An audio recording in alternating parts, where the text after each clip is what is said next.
Inilah rekaman detik-detik pejuang Brigade Al-Quds menggempur tentara Israel di wilayah Khan Younis. Rekamannya beredar di Telegram pada Selasa 9 Januari 2024. Tampak sejumlah pejuang Palestina bersiaga dengan berbagai persenjataan. Mereka membidik tentara Israel dari dalam bangunan hingga pinggir jalan. Di akhir rekaman, pejuang Al-Quds meluncurkan serangan menggunakan granat berpeluncur roket atau RPG ke arah tentara Israel di dalam sebuah rumah.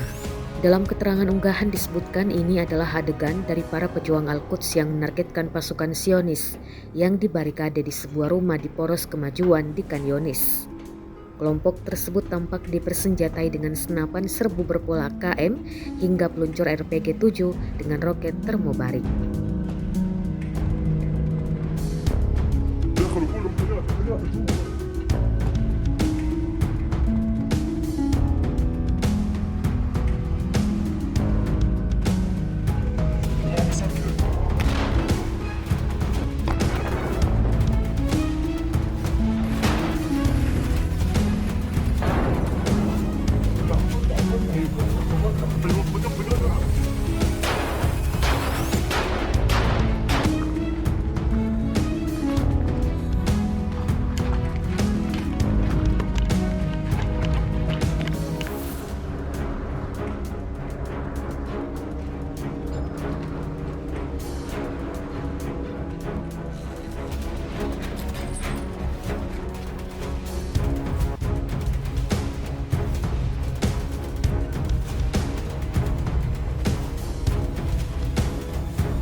Download Tribun X sekarang, menghadirkan lokal menjadi Indonesia.